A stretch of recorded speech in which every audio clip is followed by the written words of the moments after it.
السلام علیکم ایمان صاحب، خیریت سے ہیں؟ وعلیکم السلام ورحمۃ اللہ وبرکاتہ. کیا حال ہے اللہ آپ شیخ کو صاحب؟ خیریت سے ہیں آپ؟ اللہ آپ کو عزت سلامتی دے، اللہ آپ کو طول عمر دے، اللہ آپ کے بچوں کو کی حفاظت کرے. Thank you sir.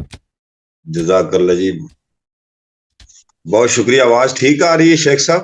پرفیکٹ یعنی بہترین، مجھ سے بہتر، میری آواز سے آپ کی آواز اچھا بہتر ہے. جی ہاں اچھا، چھوٹے چھوٹے ایک دو سوال پہلے کرتا ہوں. ویسے سوال جی سر، بڑے اہم لے کر آیا تھا. جی سر، جی سر یہ بولیں. کچھ علی مرزا کا میں نے ایک بیان سنا تھا، ایک انٹرویو نا بڑا لمبا جی یوٹیوب پر. جی مرزا جو علی صاحب ہیں جیل میں، جی سر. تو ان میں انہوں نے ایک سوال اٹھایا تھا جو ان کی گفتگو سے تھا. وہ تھا کہ تمام انبیاء علیہ السلام کے جو بنے ہیں نا جانشین، جی وہ نبی ہوئے ہیں، وہ غیر نبی نہیں تھے. جی جی تو ہمارے پیارے رسول حضرت محمد صلی اللہ علیہ وسلم ختم المرسلین ہیں، اور ختم نبوت بھی ہے، تو خاتم الانبیاء بھی ہے.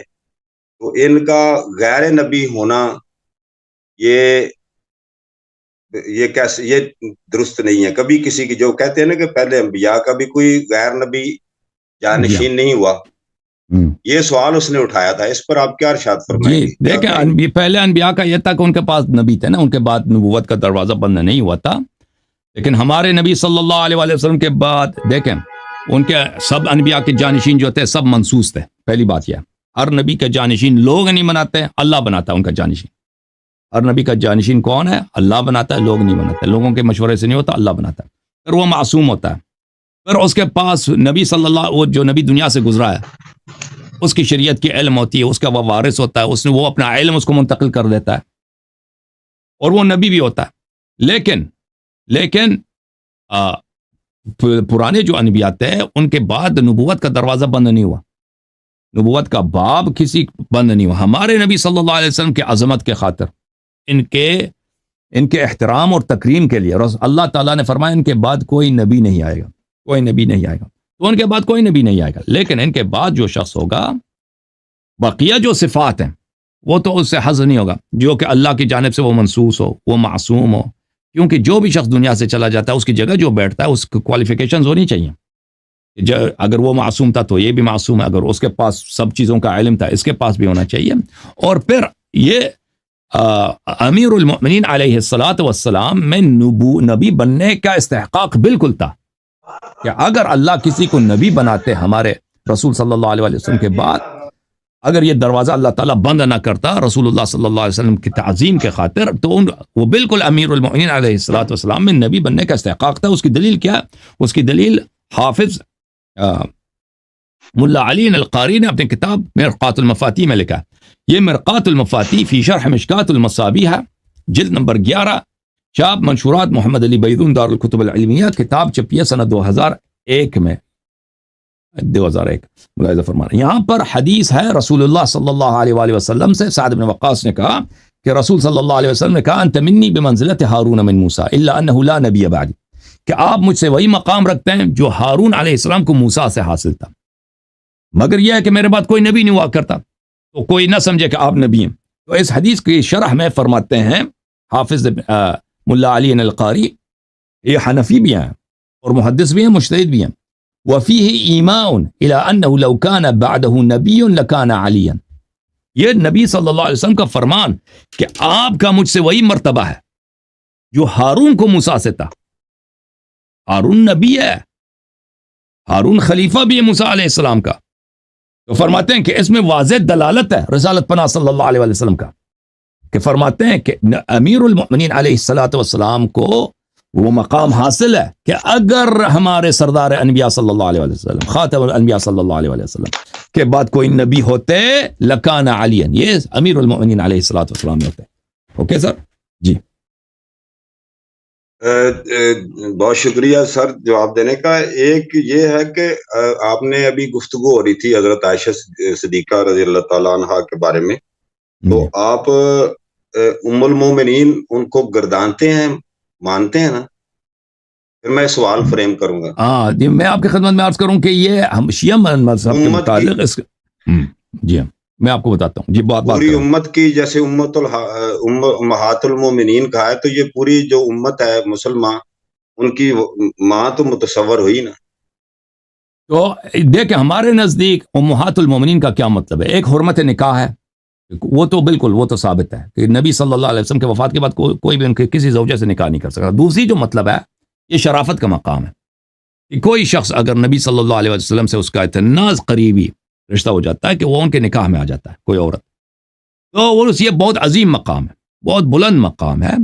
اور اللہ تعالیٰ نے قرآن مجید میں اس کی تعریف کی اور فرمایا کہ ازواج امہاتہم، لیکن اس کے ساتھ یہ بھی اللہ تعالیٰ نے فرمایا یا نساء النبی لستن کاحد من النساء ان اتقیتن، تم کسی عورتوں کی طرح نہیں ہو بشرط یہ کہ تقوی رکھو. اور پھر اللہ تعالیٰ نے فرمایا قرآن مجید فرقان حمید میں، ملاحظہ فرمائیے،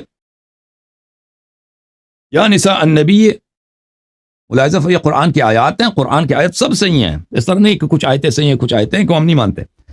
یا نساء النبی صلی اللہ علیہ وآلہ وسلم من یأتی منکن بفاحشۃ مبینہ یضاعف لها العذاب ضعفین. فاحشہ سے مراد کیا ہے؟ فاحشہ سے مراد ہے قبیح فعل.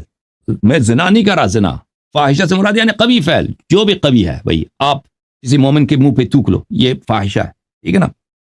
آپ قرآن کو پھاڑ دو، یہ فاحشہ ہے. تو کوئی کسی کے ذہن میں یہ بات نہ جائے کہ اللہ کہہ رہا ہے کہ زنا کی بات کر رہا ہوں.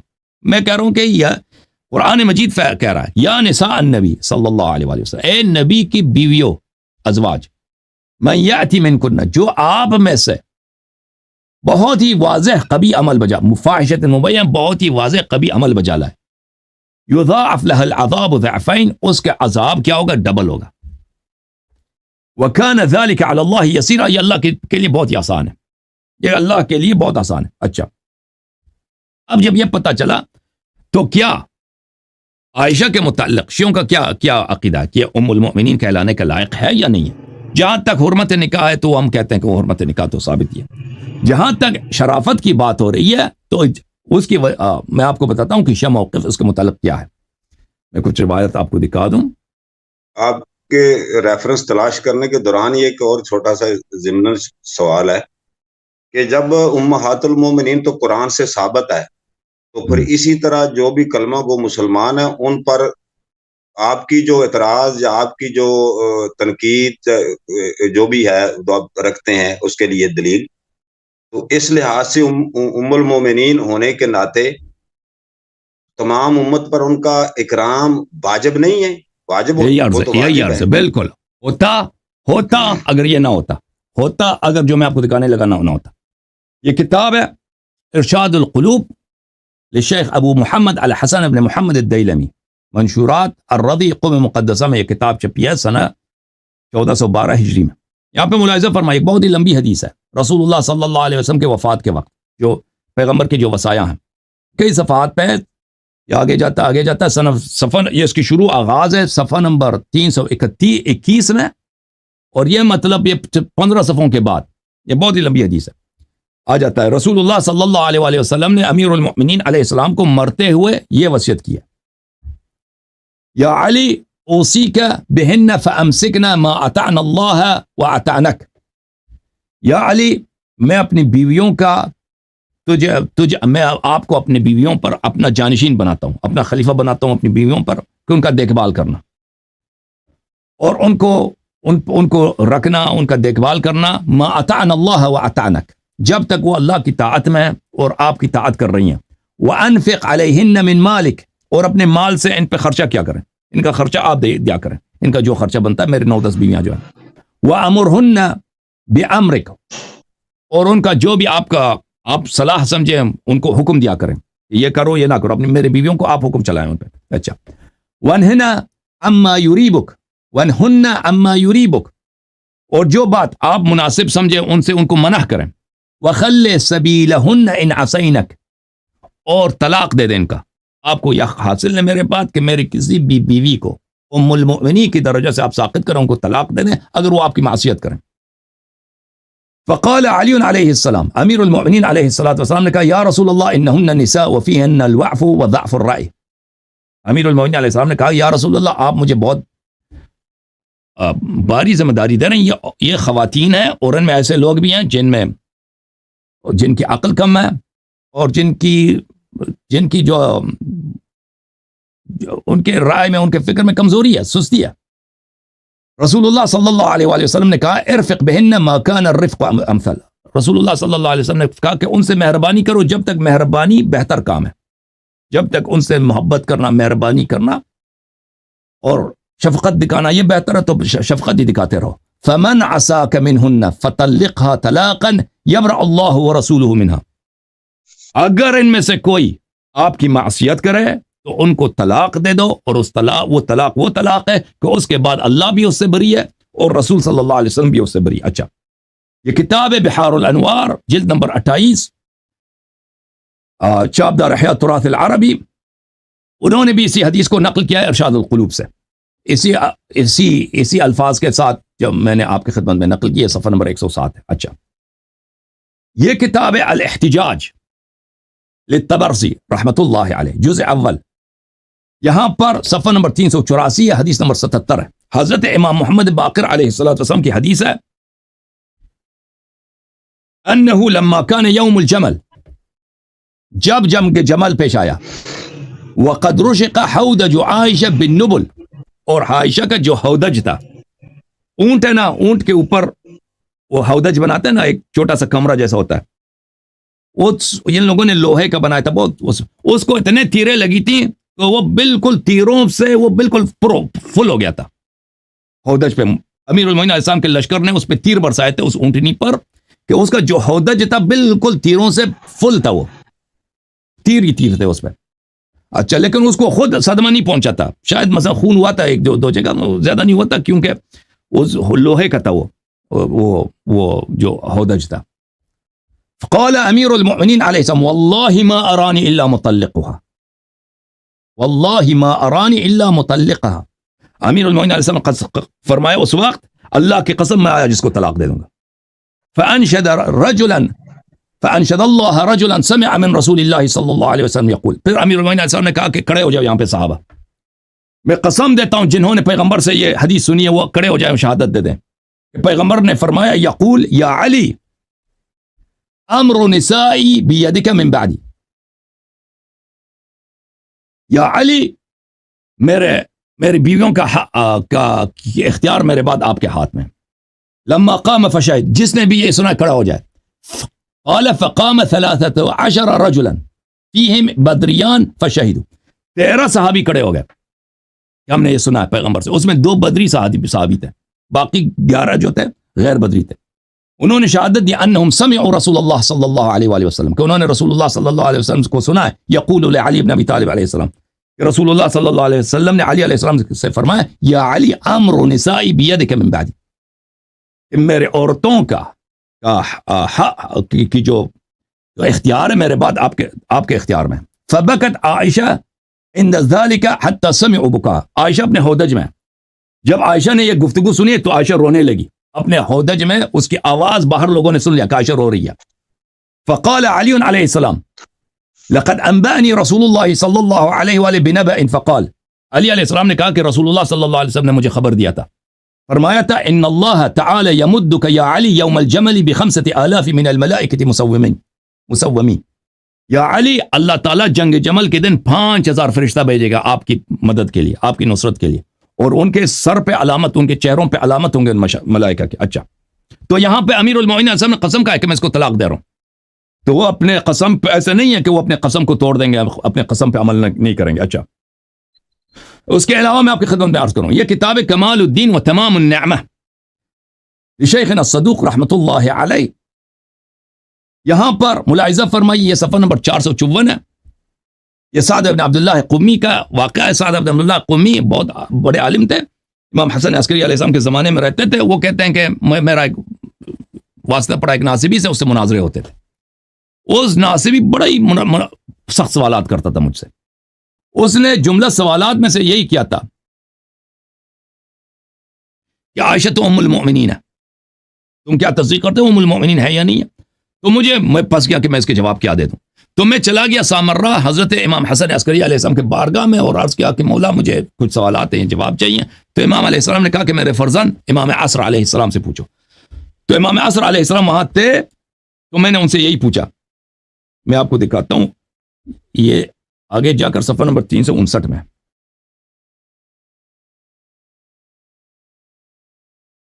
میں نے عرض کیا مولانا وابن مولانا انا روینا عنکم ان رسول اللہ صلی اللہ علیہ وآلہ وسلم جعل طلاق نسائه بيد امیر المؤمنین علیہ السلام حتى ارسل يوم الجمل الى عائشہ ان انك قد ارهجت على الاسلام واهله بفتنك واوردت بنيل حياض واوردت بنيك حياض الهلاك بجهلك فان انكففت عني غربك والا طلقتك ونساء رسول الله صلى الله عليه وآله وسلم قد كان طلاقهن وفاته وما قال وما الطلاق؟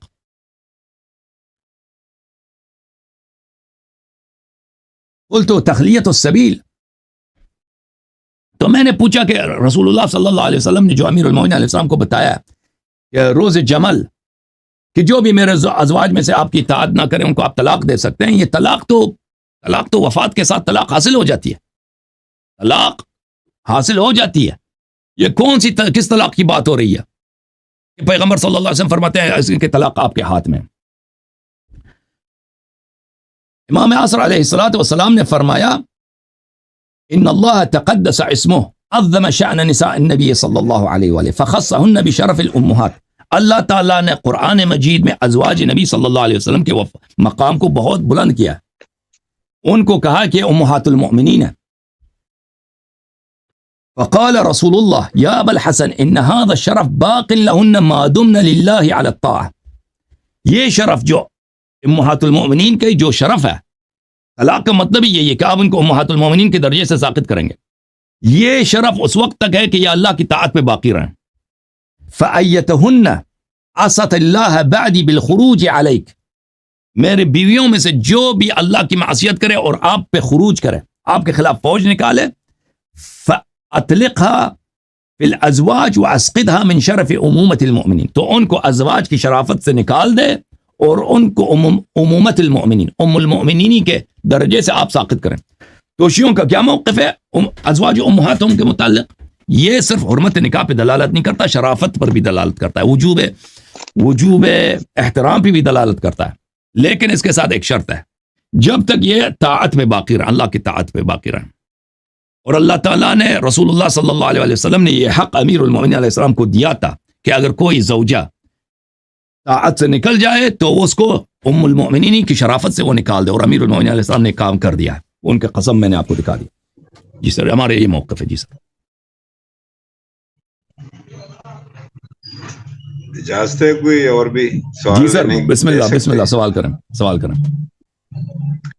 سر اس میں یہ انہی کی گفتگو سے ہی میں نے نوٹ کیے ہیں، یہ ہے کہ ہم جب آپ کہتے ہیں اہل تشیع ہمارے جو بھائی کہتے ہیں کہ منصوص من اللہ امامت جو ہے نا، تو حضرت علی رضی اللہ تعالیٰ عنہ شیر خدا جو ہیں انہوں نے تحکیم کیوں قبول کی؟ ایک سوال یہ ہے کہ باوجود وہ اگر نص سے ہیں، منصوص من جانب اللہ ہیں، جانشینی ہے ایک، اور اسی طرح حضرت حسن علیہ السلام رضی اللہ تعالیٰ عنہ انہوں نے باوجود نامزد ہونے کے، یہ سوال تو پہلے بھی آپ نے جوابات تو دیے ہوئے ہیں، یہ جو تحکیم انہوں نے قبول کی تھی، ہماری کتب میں انہوں نے تحکیم قبول کی تھی، یہ ان کا قبول کرنا یہ کیسا؟ تو اس سے یہ ہے نا بھائی، یہ سوال پیدا ہوتا ہے کہ وہ منصوص نہیں تھے. وہ یہ صرف شیعوں کی حدیث تو نہیں ہے، فریقین نے یہ روایت کی، تاریخ میں موجود ہے، تاریخ طبری میں، انصاب الاشراف وغیرہ سب میں یہ موجود ہے کہ امیر المؤمنین علیہ السلام نے جنگ صفین میں معاویہ کی لشکر کو شکست ہونے لگی تھی، وہ تباہ ہو جاتے ہیں. انہوں نے کیا ڈرامہ کیا، قرآن کو نیزوں پہ اٹھایا نا، قرآن ہمارے درمیان آپ کو قرآن فیصلہ سنائے گا. تو امیر المؤمنین علیہ السلام کے لشکر وہ سادہ تھے، وہ کہتے ہیں کہ بھئی ہم قرآن، یہ تو ہمارے انہوں نے ایسا تجویز دیا، ہم اس کے مقابلے میں کیسے تلوار نکالیں، اب کیسے جنگ کرتے رہیں. اب جب یہ کہہ رہے ہیں قرآن کو جو نہ مانے وہ تو کافر ہے، یہ جب انہوں نے خود کہہ دیا کہ اب قرآن فیصلہ سنائے گا تو یہ تو بڑی اچھی بات ہے. اس وقت امیر المؤمنین، ہاں، تو یہ معاویہ کی جانب سے ایک کیا تھا، ایک فریب تھا، ایک ٹرک تھا جنگ روکنے کے لیے، کیونکہ وہ تباہ ہو جاتا، قتل ہو جاتا وہ خود بھی. تو امیر المؤمنین علیہ السلام نے بہت کہا وہاں پر کہ یہ اس قرآن یہ ورق پا رہے ہیں، یہ لوگوں کی جانب سے ایک ٹرک ہے، یہ اب قتل ہونے لگے ہیں، یہ شکست، ان کی حکومت جائے گی، ان کو شکست ہو جائے گی، اسی لیے انہوں نے قرآن کو اٹھایا، قرآن ناطق تو میں ہوں، تو میری بات مانو۔ تو انہوں نے کہا کہ نہیں، لشکر نے کہا نہیں، اگر آپ نہیں مانیں گے تو ہم آپ کے تلوار ابھی آپ کے خلاف اٹھائیں گے۔ لشکر نے بغاوت کیا۔ امیر المؤمنین علیہ الصلوۃ والسلام نے وہاں پہ مالک اشتر جو تھے، وہ ان کے فوج میں ایک ونگ کے وہ کمانڈر تھے، ان کو پیغام بھیجا کہ اپنی جو پیش قدمی روک دو، جنگ روک دو، واپس آ جاؤ۔ مالک نے واپس پیغام بھیجا کہ مجھے کچھ لمحے دے دیں، میں معاویہ کے خیمے کے قریب پہنچ چکا ہوں، میں نے بہت پیش قدمی کی ہے، مجھے بس آدھا گھنٹے ٹائم دے دو، میں معاویہ ایک دفعہ قتل ہو جائے پھر تو ختم ہے ان کا، پھر تو جنگ ہی ختم ہے، پھر کچھ بھی نہیں ہے، مجھے بس تھوڑی مہلت دے دو۔ امیر المؤمنین علیہ السلام نے واپس مالک کو پیغام بھیجا کہ تم اگر چاہتے ہو کہ میں قتل نہ ہو جاؤں تو یہ لوگ میرے گردن پہ تلوار رکھی ان لوگوں نے، تلوار نکالے کہ جنگ روک دو الا ہم آپ کو قتل کریں گے، تو تم اگر چاہتے ہو کہ میں قتل نہ ہو جاؤں تو تم واپس آ جاؤ۔ تو مالک کو جب یہ پتہ چل گیا، مالک بھی واپس آ گیا۔ تو یہ جو تحکیم ہوئی ہے، یہ امیر المؤمنین علیہ السلام نے والنٹری نہیں کیا، یہ ان کو مجبور کیا لشکر والوں نے، اور وہ لشکر والے جیسے میں نے آپ سے پہلے بات ہوئی تھی، وہ شیعہ نہیں تھے، انہوں نے بیعت کیا تھا امیر المؤمنین علیہ السلام سے، لیکن وہ ایسے نہیں تھے کہ وہ شیعہ تھے جس معنوں میں ہم شیعہ آج سمجھتے ہیں، وہ ان کو معاویہ سے نفرت تھی، بنی امیہ سے نفرت تھی، لیکن وہ امیر المؤمنین علیہ السلام کو منصوص من اللہ کے طور پہ ان کی اکثریت نہیں جانتے تھے، تو اس لیے تحکیم انہوں نے جو قبیل آپ کے گردن پہ بھی کوئی تلوار رکھے نا، بولے مانو گے یا ہم آپ کو قتل کریں گے، تو بہت ساری باتیں ہیں جو آپ قبول کریں گے نا مجبوری میں، تو اس طرح ہوا تھا، وہ کوئی چارہ ہی نہیں تھا، یا ادھر قتل ہو جاتے، اس کا فتنہ بھی اس سے زیادہ ہوتا، ٹھیک ہے نا، جب ان کے لشکر وہ خود آ گئے، ان تلوار نکال دی ان پر، ہاں، اچھا، یا قتل ہو جاتے یا یہ ہوتا کہ بھائی یا کہ وہ قبول کر لیتے۔ جی سر بولیں۔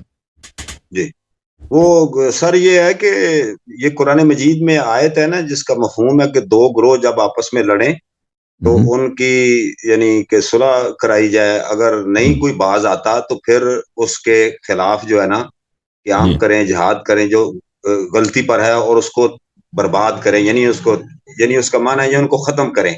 تو یہ تو مطلب بساد احترام اللہ معاذ اللہ معاف کرے کہ یہ اعتراض ہے کہ حضرت علی شیر خدا جب آپ کی جانب سے کہتے ہیں منصوص من اللہ ہے، تو پھر انہوں نے اس آیت کے مطابق بھی جب وہ باطل پہ تھے تو باطل کو تو ختم کرنا چاہیے تھا، تو اس کا ویسے آپ نے ریزن تو بتا دیا کہ یہ تلوار تھی، یہ کیا قابل قبول ہے یہ تو آپ کا جواب؟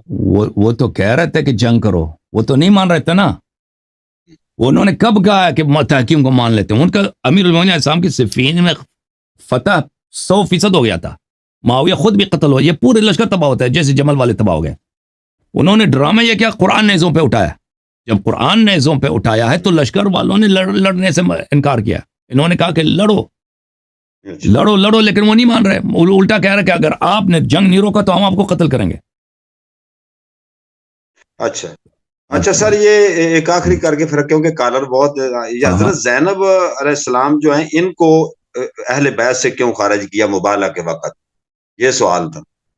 یہ اللہ کے ہاتھ میں ہے نا، یا رسول صلی اللہ علیہ وسلم، عصمت مخصوص افراد کے لیے نا، معصومین جو ہیں اللہ کی جانب سے جو حجت ہیں وہ یہ تو اللہ کے ہاتھ میں، اللہ جس کو مثلا رسول اللہ صلی اللہ علیہ وسلم نبی ہیں، ان کو رسول بنایا، علی علیہ السلام کو رسول نہیں بنایا، کیوں کیا؟ یہ اللہ کے ہاتھ میں، اللہ جانتا بہتر کیا کرے، اللہ یعلم حیث یجعل رسالتہ۔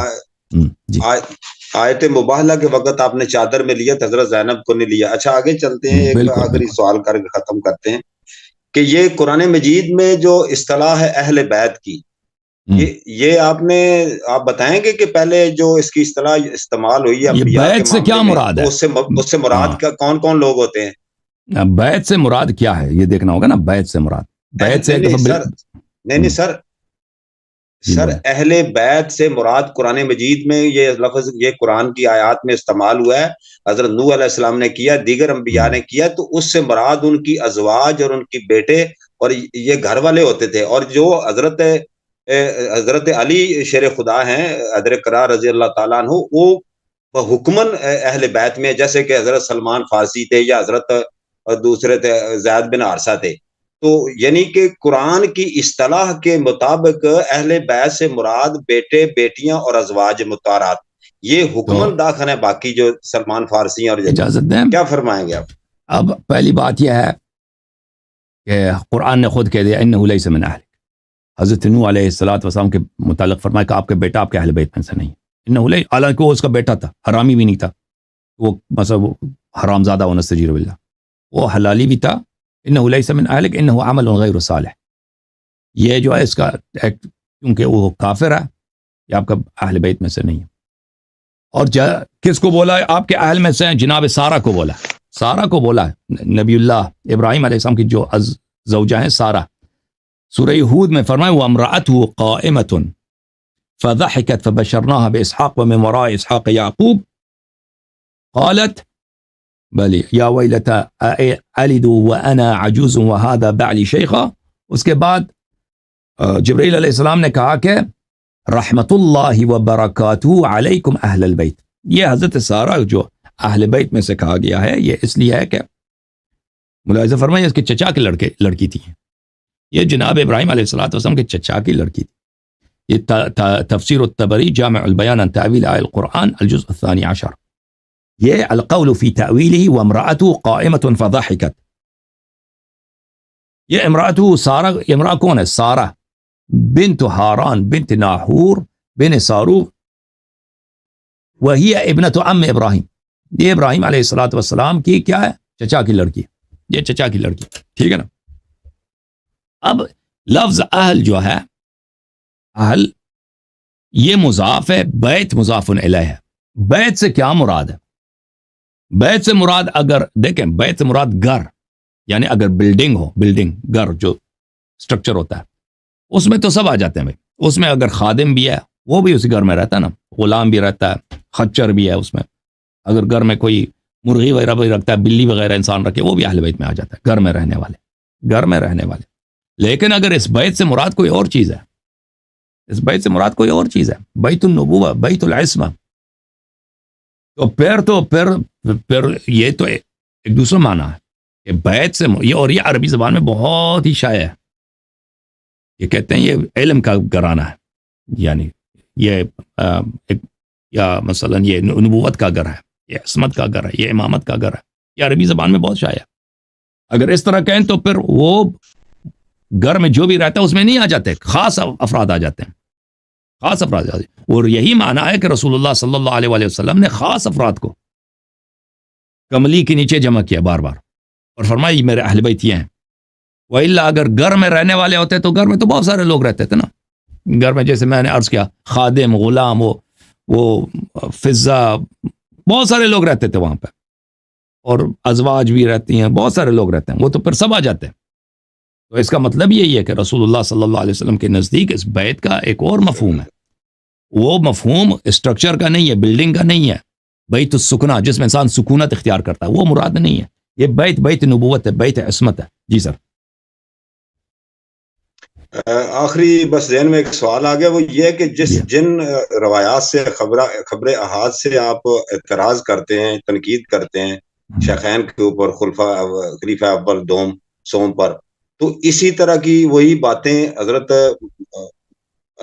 کہتے ہیں معاذ اللہ استغفر اللہ بساد احترام، وہ حضرت علی شیر خدا پر بھی وہی آتی ہیں. تو اسی طرح کی باتیں ان سے بھی ہماری ہی کتب سے ملتی ہیں کہ جیسے مطلب طلاق کا مسئلہ تھا وہ بھی انہوں نے جاری رکھا، اور دیگر بھی چیزیں تھیں، آگ میں لوگوں کو جلانا اور چیزیں. تو وہ آپ کو پتہ ہی ہوگا کہ ایسے طرح، تو وہ چونکہ ہم ادب کی وجہ سے ان کا اگر نام لیں، یہاں بہت سارے علماء آپ سے اس لیے بات نہیں کرنا چاہتے کہ جب ہم کو بات کریں گے تو جو آپ حضرت عمر اور حضرت علی، اپنا حضرت ابو بکر کے اوپر جو اعتراض اٹھائیں گے یا ان کی وجہ سے کہیں گے یہ بدعت ہے، اور یہ بدعت کی وجہ سے وہ اللہ کے حکم کی اور اللہ کے رسول کی اطاعت سے وہ روگردانی کی ہے، تو یہ ان پر بھی آئے گا، حضرت علی شیر خدا پر بھی.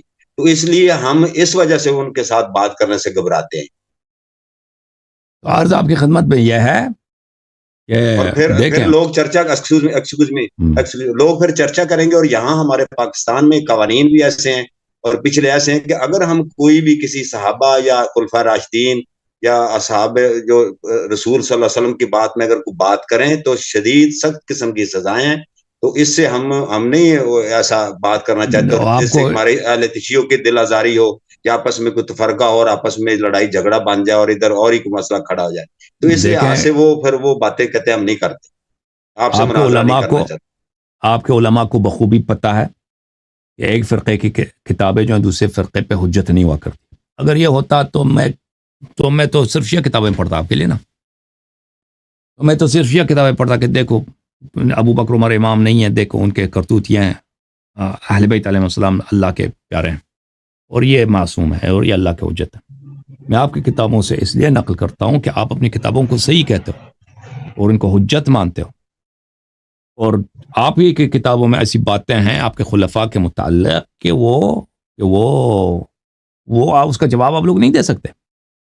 ہاں ہماری کتابیں ہم پہ حجت ہیں, آپ کے علماء بالکل ویلکم ہے کہ ہماری کتابوں میں سے جو بھی ان کو ملے, جو بھی حدیث ملے, انہوں نے ریسرچ بھی, ایسے نہیں کہ آپ کے علماء نے ریسرچ نہیں کیا. آپ کے علماء پاکستان میں کمتر, قطر میں, امارات میں, سعودی عرب میں بہت وسیع پیمانے پہ انہوں نے سب باتوں کو نکال دیا, انٹرنیٹ پہ رکھ دیا.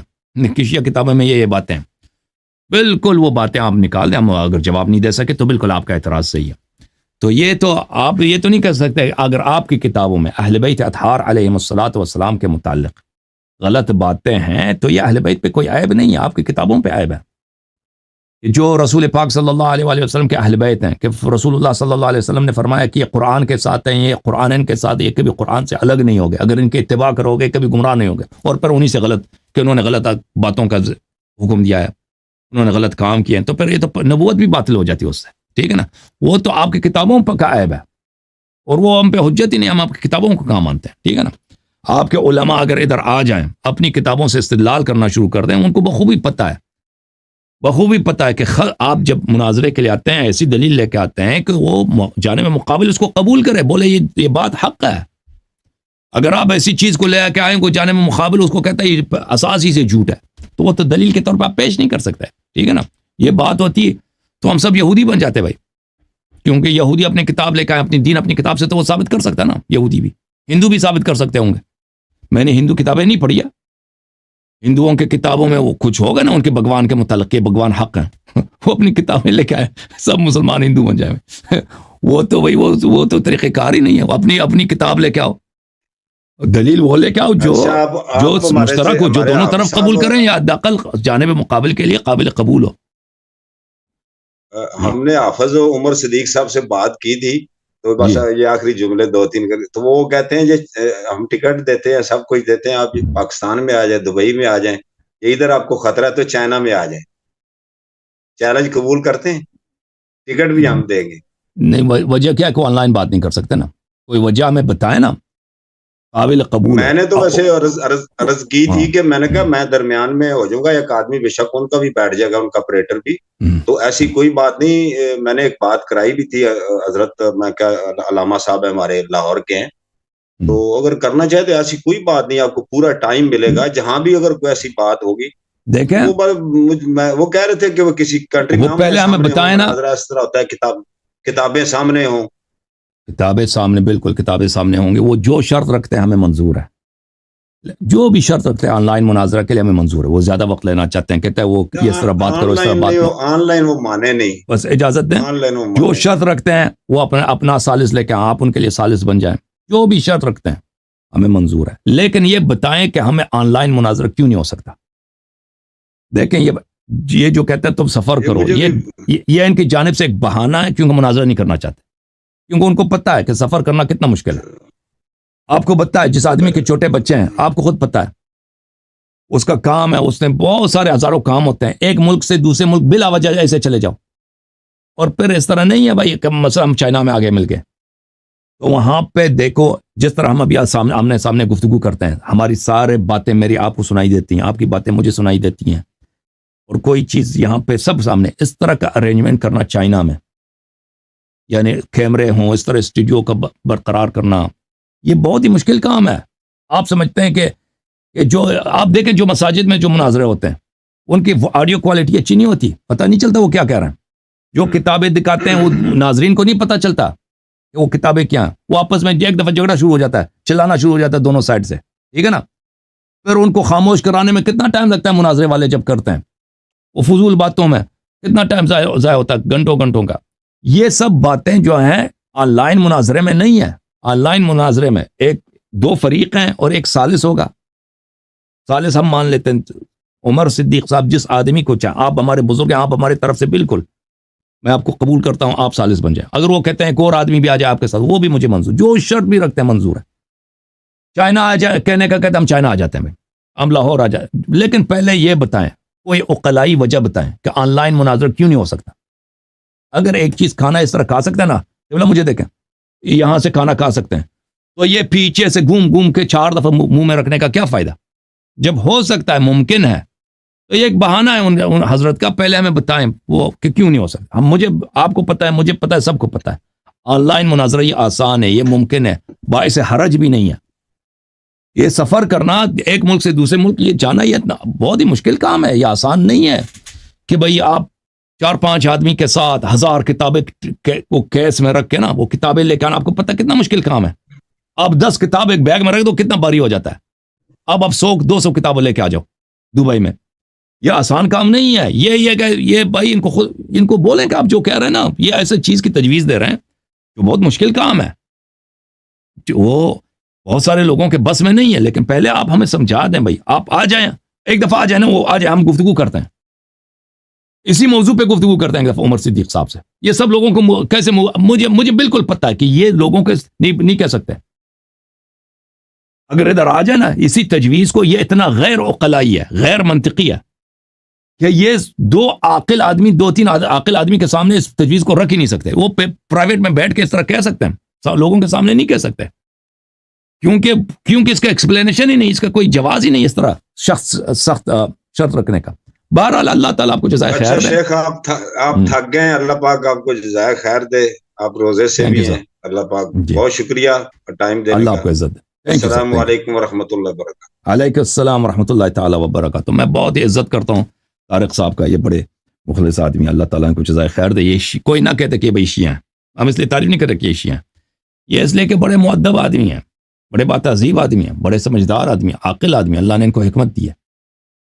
اب میں ان سے میری گزارش جو طارق صاحب سے ہے, ایمان صاحب سے, یہ ہے کہ وہ حافظ عمر صدیق صاحب کو یہ کہہ دیں کہ بھئی آپ ایک دفعہ آ جائیں آن لائن, اب میرے سے گفتگو کریں, آپ بھی آ جائیں, میں مناظرہ نہیں کرتے, اسی بات پہ گفتگو کرتے ہیں کہ بھئی کیوں آن لائن نہیں ہو سکتا.